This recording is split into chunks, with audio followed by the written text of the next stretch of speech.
আজকে আমি আপনাদের টেবিল কমপ্লিশনের একটি অন্যতম ইউনিক একটি স্ট্র্যাটেজি নিয়ে আপনাদের সামনে উপস্থিত হয়েছি। তো আজকের ভিডিওর মাধ্যমে আমি আপনাদেরকে একদম টপ সিক্রেট, একদম টেবিল কমপ্লিশনের টপ সিক্রেট যে কিভাবে আপনারা একদম কম সময়ের মধ্যে লোকেশন গেস করে আনসারটা লোকেট করতে পারবেন। তাইলে দেখেন, আমি আপনাকে একটা জিনিস বলি। প্রথমত আমাদের টেবিল কমপ্লিশনে আসার পর আমাদের সর্বপ্রথম কাজ হচ্ছে যে আমাদের ইনস্ট্রাকশনটা পড়া। তাহলে দেখেন, ইনস্ট্রাকশনের মধ্যে এখানে লেখা আছে যে ওয়ান ওয়ার্ড অনলি। ইনস্ট্রাকশনের মধ্যে এখানে লেখা আছে ওয়ান ওয়ার্ড অনলি। তাহলে কি ওয়ান ওয়ার্ড অনলি দেখার পর আমাদের ব্রেইনে একটা সিগন্যাল দেওয়া দরকার যে প্যাসেজ থেকে আমাদের শুধুমাত্র সবচেয়ে যে আনসারটা যায় তার থেকে শুধুমাত্র একটা সুইটেবল ওয়ার্ড সিলেক্ট করতে হবে। এখন আমি আপনাকে একটা জিনিস বলি। এখন আমি আপনাদেরকে একটি অন্যতম ইউনিক কথা বলতে যাচ্ছি।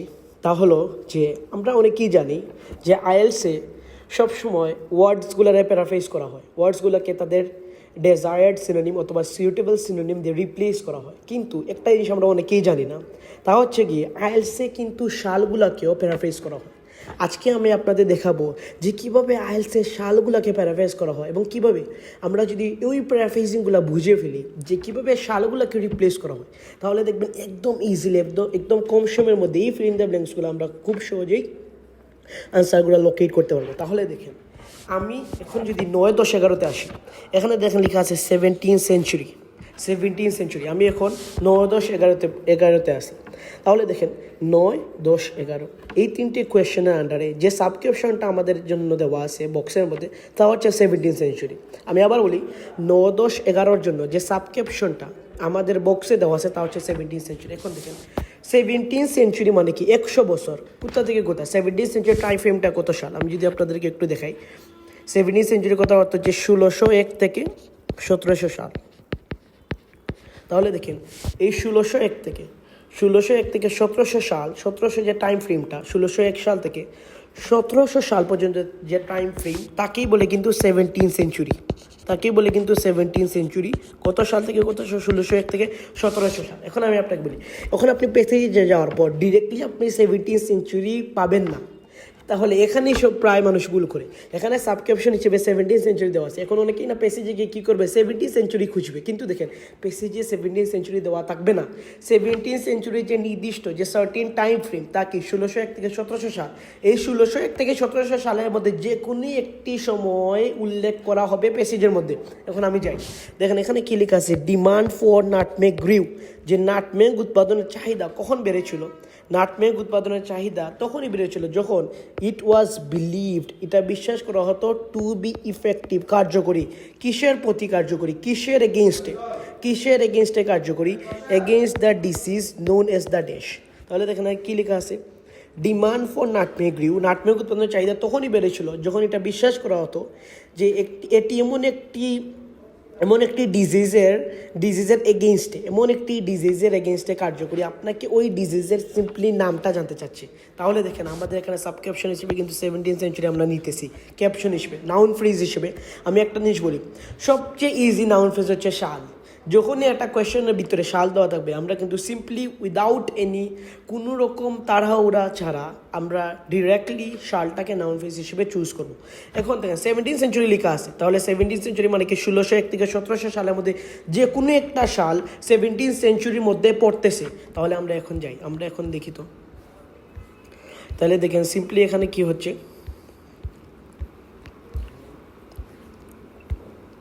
এই দেখেন এখানে আসার পর আমরা একটা সাল দেখতে পারতেছি যে এখানে লেখা আছে, এখানে দেখেন লেখা আছে 1617 বাই 1617, 1617 সালের মধ্য দিয়ে। দেখেন আমি যদি আবার দেখাই আপনাদেরকে, by 1617, the BOC or the richest commercial operation in the world, the company had 50,000 employees world wide. এগুলো আননেসেসারি ইনফরমেশন। তাহলে দেখেন তো আমাদের যে কোয়েশ্চেনে যাওয়া ছিল 17th সেঞ্চুরি মানে কি 1601 থেকে 1700 সাল পর্যন্ত যে নির্দিষ্ট টাইম ফ্রেম তা হচ্ছে কি 17th সেঞ্চুরি। তাহলে 1617 সালটা 17th সেঞ্চুরির মধ্যে পড়তেছে। তাহলে দেখেন এখানে এই সালের পর একটু এখানেই লেখা আছে যে দেখেন at the same time thousands of people across Europe, বুঝতেছেন কিনা? Thousands of people across Europe জুড়ে ওয়ার, দেখেন ভালোভাবে দেখেন, thousands of people across Europe dying of the plague. এই দেখেন আমাদের আনসার প্লেগ, বুঝতেছেন কি না? এখন দেখেন আমি আপনাকে একটা জিনিস বলি, খুবই ইম্পর্টেন্ট একটা বিষয়। দেখেন আমি আপনাদের যদি বলি, মনে করেন কোনো একটা নাউন ফেস দেওয়ার পর, এখানে কোনো একটা নাউন ফেস দেওয়ার পর যখনই একটা কমা থাকবে, তখন আপনাকে বুঝতে হবে যে কমা দেওয়ার পর যে এক্সট্রা লাইনটা, তা ওই নাউন ফ্রেজ সম্পর্কে সাপোর্টিভ ইনফরমেশন, এক্সট্রা ইনফরমেশন, বুঝছেন কিনা? ওই নাউন ফ্রেজটাকে আপনাকে পরিচয় করিয়ে দেওয়া হবে। তাহলে দেখেন এখানে কী লেখা, প্লেগের পর কমা আছে, তার মানে আমাকে বুঝতে হবে পরের সেন্টেন্সটা, দ্য ভেরি নেক্সট সেন্টেন্সে আমাকে প্লেগ সম্পর্কে একটা এক্সট্রা ইনফরমেশন দিবে। তাহলে দেখেন তো, a highly contagious and deadly disease, তাহলে প্লেগটা কি? খুবই ছোঁয়াচে, সংক্রামক, কন্টাজিয়াস সংক্রামিত, যা সহজে সংক্রামিত হয়, এবং ডেডলি মানে মরণবেদী। তাহলে দেখেন এখানে তারা বলতেছে যে প্লেগ কি এখানে এ হাইলি কন্টাজিয়াস এবং ডেডলি ডিজিজ দ্বারা প্লেগকে প্যারাফ্রেজ করা হচ্ছে, প্লেগকে মেনশন করা হচ্ছে, ভালোভাবে বুঝেন। তার মানে কি, প্লেগ কি? একটা হাইলি কন্টাজিয়াস, খুবই সংক্রামক এবং একটি মরণবেদী। তাহলে দেখেন তো, সিম্পলি আমরা এখানে কি করছি, আমরা নাউন ফ্রেজ আমরা কি ধরছিলাম, নাউন ফ্রেজ আমরা ধরছিলাম যে 17th সেঞ্চুরি ধরার পর 17th সেঞ্চুরি ধরার পর আমরা এখানে কিন্তু সিম্পলি 1617 পাইছি, যা কিন্তু 1601 থেকে 1700 সাল 17th সেঞ্চুরি যে সার্টেন টাইম ফ্রেম, ওই টাইম ফ্রেমের মধ্যে পড়তেছে। তাহলে দেখেন এটা আমাদের ডান। তাহলে এখানে আমরা আনসারটা কোনটা? প্লেগ। এখন থেকে তার সেমভাবে একইভাবে আমি কিন্তু 10 নম্বর আনসারও করব। দেখেন আবার আমি আমার কি করতেছি, আবার আমি আমার ওই 17th সেঞ্চুরিকেই আমাকে নাউন ফ্রেজ হিসেবে নিতেছি। আবার 17th সেঞ্চুরি নিতেছি কি, 17th সেঞ্চুরি মানে কি 1601 থেকে 1700 সাল পর্যন্ত যে টাইম ফ্রেমটা, তাই হচ্ছে 17th সেঞ্চুরি। এখন আমরা দেখবো যে the Dutch took control of the bend islands, put dash on nutmeg. Put মানে রাখা, পুট মানে কি? রাখা। পুট ড্যাশ, নাটমেগের উপর কোনো একটা কিছু রাখা হয়েছে, to avoid it been cultivated outside the আইল্যান্ডের বাইরে যাতে অন্য কোথাও এই নাটমেগটা যাতে অন্য কেউ চাষ করতে না পারে, তাই তারা নাটমেগ প্লান্টেশনটাকে সিকিউর করার জন্য নাটমেগের উপরে কোনো একটা জিনিস পুট করা হয়েছে। এখন আমরা দেখি আমাদের কি এই নাউন ফ্রেজটাকে আমরা ধরবো 1601 থেকে 1700 সাল। কারণ আমরা যদি আবার পেসেজে যাই, তাহলে দেখেন এখানে তো আমাদের একটা আনসার ছিল, তাহলে পরবর্তী সালটা আমরা খুঁজবো, যা এই 17th সেঞ্চুরি, অর্থাৎ এই 1601 থেকে 1700 সালের মধ্যে পড়তেছে। তাহলে দেখেন আমি আপনাকে বলি, আবার আমরা পরবর্তী সালটা খুঁজবো, যা কি হচ্ছে 17th সেঞ্চুরি, অর্থাৎ 1601 থেকে 1700 সালের মধ্যে পড়তেছে। তাহলে দেখেন পরবর্তী যে 17th সেঞ্চুরি, পরবর্তী যে 17th, এই দেখেন এখানে দেওয়া আছে ইন 1621। তাহলে দেখেন আমরা আমাদের লোকেশনটা কিন্তু পেয়ে গেছি ইন 1621 কি আমাদের পরবর্তী 17th সেঞ্চুরির মধ্যে পড়তেছে। 17th সেঞ্চুরি কি 1601 থেকে 1700 সাল পর্যন্ত। তাহলে কি 1621টা অবশ্যই 1601 থেকে 1700 সালের মধ্যে পড়তেছে। তাহলে এখান থেকে আমরা পড়া শুরু করব। দেখেন যে the Dutch arrived and took over once securely in control of the Bendas, the Dutch went to work protecting their new investment. তাহলে দেখেন এখানে কি লেখা আছে, they concentrated all nutmeg production into a few easily guarded areas, uprooting and destroying any trees outside the plantation zone. Anyone caught growing a nutmeg seedling or carrying seeds without the proper authority was severely punished. দেখেন in addition, এই দেখেন এখানে যে লেখা আছে in addition all exported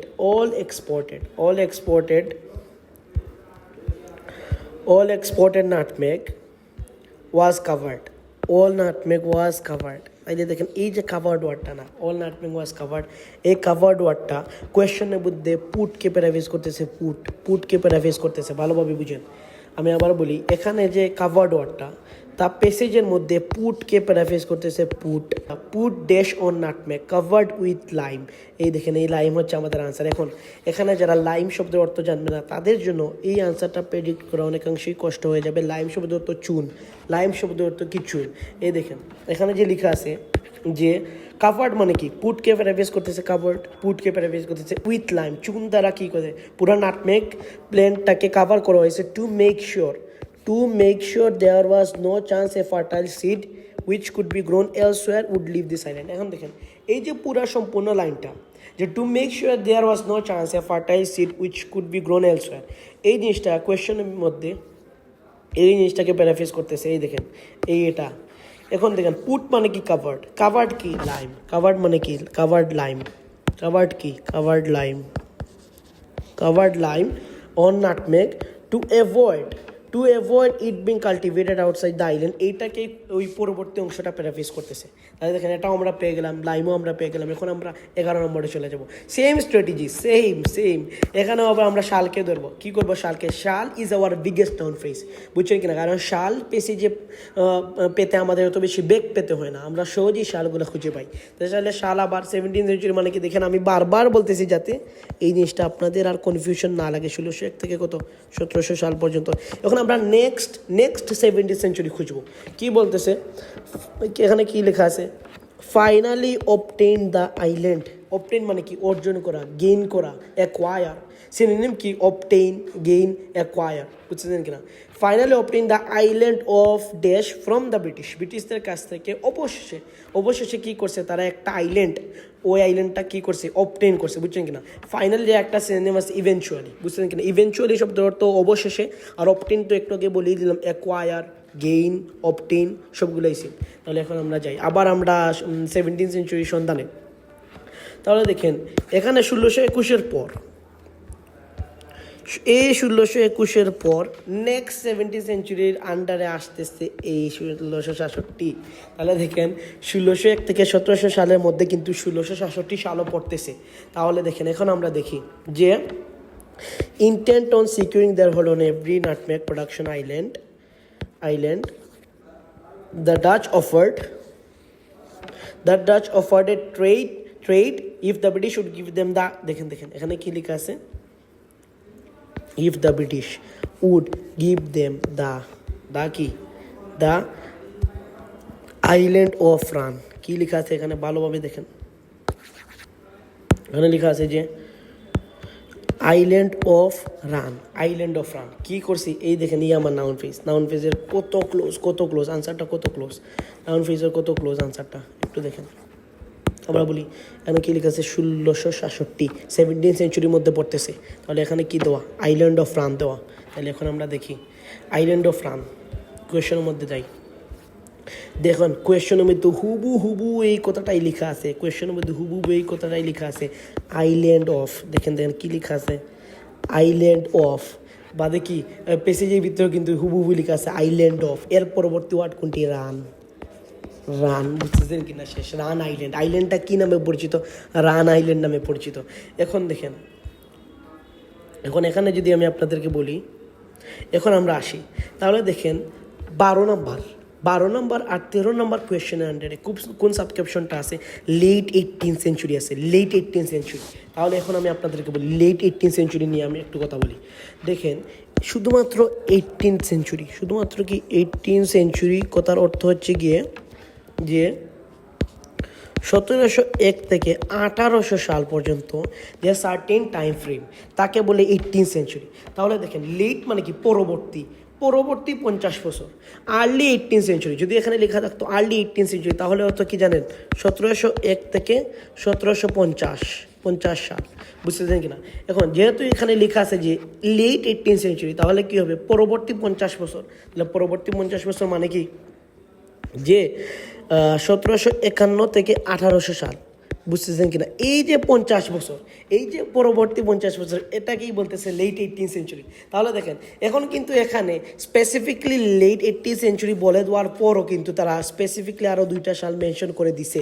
কিন্তু দেখেন এখানে কিন্তু মেনশন করে দেয় নাই, এখানে কিন্তু চাইলে তারা দিয়ে দিত যে 17th সেঞ্চুরি বলে দেওয়ার পর এখানে কিন্তু তারা চাইলে বলে দিতে পারতো যে এখানে 1621।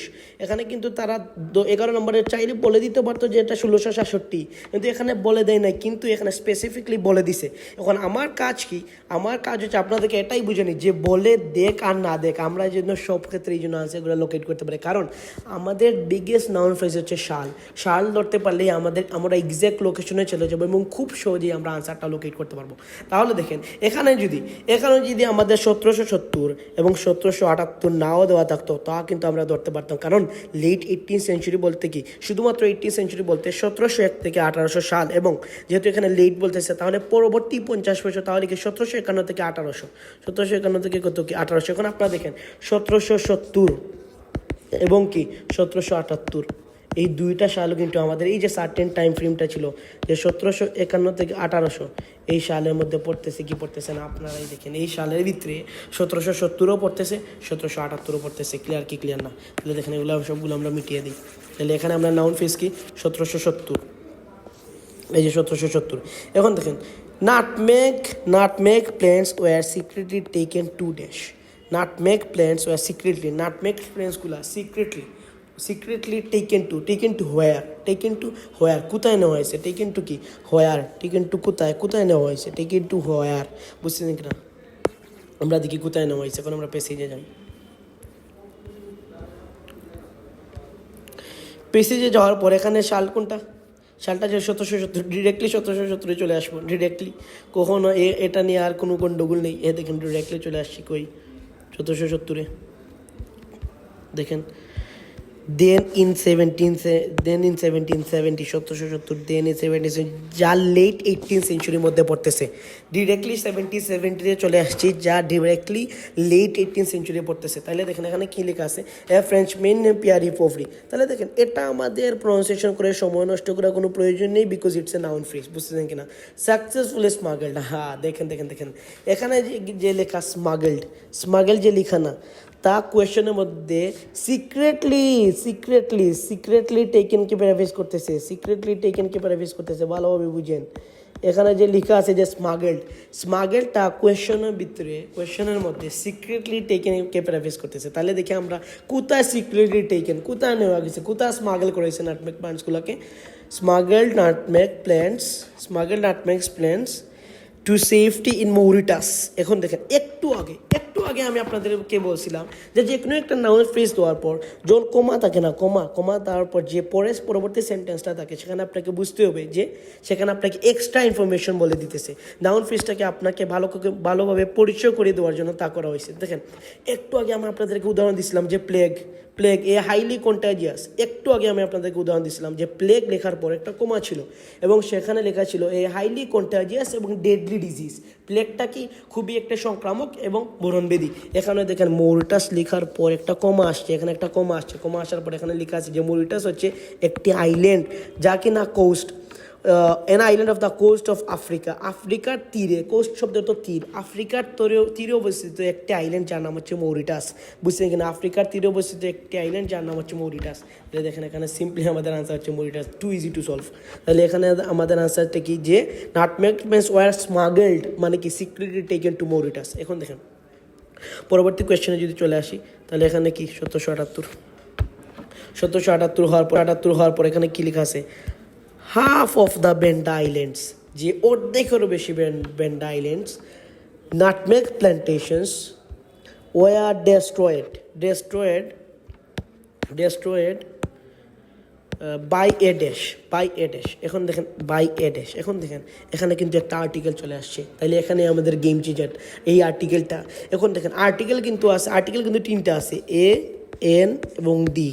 কিন্তু কোন আর্টিকেলটা আমাদের কাজে আসবে? শুধুমাত্র এ আর্টিকেলটা আমাদের কাজে আসবে। এখন দেখেন এ কখন কাজে আসবে?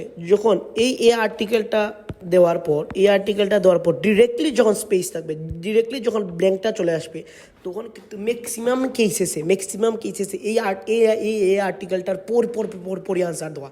তাহলে দেখেন এখানে সবচেয়ে বড় নাউন ফ্রেজটা হচ্ছে আমার এই আর্টিকেলটা। প্রথমে আমরা 1778 দিয়ে লোকেশন খুঁজবো, তারপর আমরা খুঁজবো যে আর্টিকেলের পর ওয়ার্ড কোনটা, আর্টিকেলের পরের ওয়ার্ড। আর্টিকেলটা যদি এখানে লেখা থাকতো, এই আর্টিকেলটা যদি এখানে থাকতো এ, অথবা এখানে থাকতো, তাহলে কিন্তু হতো না। কোন আর্টিকেলের কথা, এই আর্টিকেলটা কখন, যদি ডিরেক্ট আর্টিকেলের পর যদি স্পেস অথবা ব্ল্যাঙ্কটা থাকে, তখনই আমাদের একটু এক্সট্রা কেয়ারফুল হয়ে যেতে হবে যে হ্যাঁ আর্টিকেলের পরের শব্দ, আর্টিকেলের নেক্সট ওয়ার্ড ওইটা আমাদের উত্তর। তাহলে দেখেন এখানে 1778 নিলাম আর এ নিলাম। দেখেন তাহলে এখানে যাওয়ার পর 1778 ইজিলি পেয়ে যাবো, 1778, যা কি আমাদের লেট 18th সেঞ্চুরির মধ্যে পড়তেছে। এই দেখেন 1778, বুঝতেছেন কিনা? বলতেছে যে এ ভলকানিক ইরাপশন, বুঝছেন কিনা? ভলকানিক ইরাপশন শব্দের অর্থ কি? ভলকানিক ইরাপশন শব্দের অর্থ হচ্ছে অগ্নিগিরি উগ্রপাত। এখন দেখেন অনেকের কথা হইতে পারে যে ভাই এই দেখেন এই তো এর দেওয়ার পর এই তো ভলকানিক ইরাপশন আনসার হওয়ার কথা। এখন দেখেন ভলকানিক ইরাপশন কিন্তু দুইটা ওয়ার্ড, আমাদের কোয়েশ্চেন ছিল one word only. Volcanic eruption শব্দ হচ্ছে অগ্নিগিরির উগ্রপাত, বুঝছেন কিনা? এখন আপনি যদি শুধুমাত্র আপনার মনে হচ্ছে যে এখানে ভলকানিক আনসার হতে পারে অথবা ইরাপশন আনসার হতে পারে, আপনি এখন পেসিজি গিয়ে বসান, দেখেন সেন্স মেক করবে না। আপনি এখন এখানে গিয়ে বসান যে half of the Banda island were destroyed by a volcanic অথবা বাই এ ইরাপশন, হবে না, কিন্তু সেন্স মেক করতেছে না, অর্থবহ হচ্ছে না, বুঝছেন কিনা? কারণ দেখেন one word only, two word হলে কিন্তু আপনি দিতে পারেন, কিন্তু এখানে লেখা আছে ওয়ান ওয়ার্ড অনলি। তাইলে আমরা পেসেজে যাই, মানে এই আর্টিকেলের পর আমাদের আনসার না, আমরা পেসেজে যাই। পেসেজে যাওয়ার পর দেখেন এখানে কী লেখা আছে যে ভলকানিক ইরাপশনের কারণে, ভলকানিক ইরাপশনের ফলশ্রুতিতে বেন্ডা রিজিয়নে, বেন্ডা এলাকায় কস্ট এ দেখেন এই আর্টিকেল, তারপরে এই সুনামি আনসার শেষ। তারপর দেখেন কোয়েশ্চনের ভিতরে যে ডেস্ট্রয়েড লেখা আছে, কোয়েশ্চনের ভিতরে যে ডেস্ট্রয়েড লেখা আছে ওই ওয়াইপড আউট প্যারাফ্রেজ করতেছে। দেখেন ভালোভাবে দেখেন ডেস্ট্রয়েডের সিনোনিম কি? Wiped out. ডেস্ট্রয়েড কে প্যারাফ্রেজ করতেছে? ওয়াইপড আউট, মানে বাসিয়ে নিয়ে যাওয়া, বন্যায় বাসিয়ে নিয়ে যাওয়া। হাফ দ্য নাটমেগ গ্রুপস, এই যে এখানে যে লেখা আছে হাফ দ্য নাটমেগ গ্রুপস, আর দেখেন এখানে এরপর আর্টিকেলের পরপরই আনসার, এটা একটা ম্যাজিক ট্রিক। সুনামি, আনসারটা কি? Tsunami. Half of the nutmeg groups মানে কি জানেন? Half of the nutmeg groups মানে হচ্ছে কি হাফ দ্য বেন্ডা আইল্যান্ডস, বুঝছেন কিনা? তারপর কি ডেস্ট্রয়েড মানে কি? এখানে যে লেখা আছে ডেস্ট্রয়েড কি কে প্যারাফ্রেজ করতেছে? Wiped out. কে প্যারাফ্রেজ করতেছে? Wiped out. তারপর কি এ দেওয়া আছে, এই যে এখানে এ লেখা আছে, আমরা কিন্তু পাইছি সুনামি। আনসারটা কি তাইলে? সুনামি। তাইলে দেখেন এখন আপনাদেরকে দেখেন এই কথাটা অনেকেই আপনারা নতুন শুনে থাকতে পারেন যে আইএলসে কিন্তু দেখেন কিভাবে শালের মাধ্যমে, কিভাবে শুধুমাত্র এই শালগুলোর মাধ্যমে আমরা কত সুন্দর করে কত সুন্দর করে আমাদের আনসারগুলো কত কম সময়ের মধ্যে আমরা আমাদের আনসারগুলো লোকেট করতে পারবো। দেখেন কত কম সময়ের মধ্যে আমরা আমাদের আনসারগুলো লোকেট করতে পারবো। Too easy to solve. শুধু শাল দেখবেন। এখন ফিল ইন দ্য ব্ল্যাঙ্কস সব ক্ষেত্রে কিন্তু এই আর্টিকেলটা থাকলে কিন্তু এই আর্টিকেলটা যখন থাকবে, এই আর্টিকেলটা যখন থাকবে তখন আমাদের একটু সতর্ক হয়ে যেতে পারে। এটা কখন থাকবে? ডিরেক্টলি এই আর্টিকেলের পর যখন ফিল ইন দ্য ব্ল্যাঙ্কস, যখন ব্ল্যাঙ্কসটা চলে আসবে, যখন স্পেসটা চলে আসবে, ডিরেক্টলি এই আর্টিকেলের পর যখন ব্ল্যাঙ্কসটা চলে আসবে না, তখনই আমাদেরকে একটু এক্সট্রা কেয়ারফুল হতে হবে যে হ্যাঁ এই আর্টিকেলটার ডিরেক্ট পরপরই আমাদের আনসার থাকতে পারে। তাইলে আজকের জন্য এতটুকু।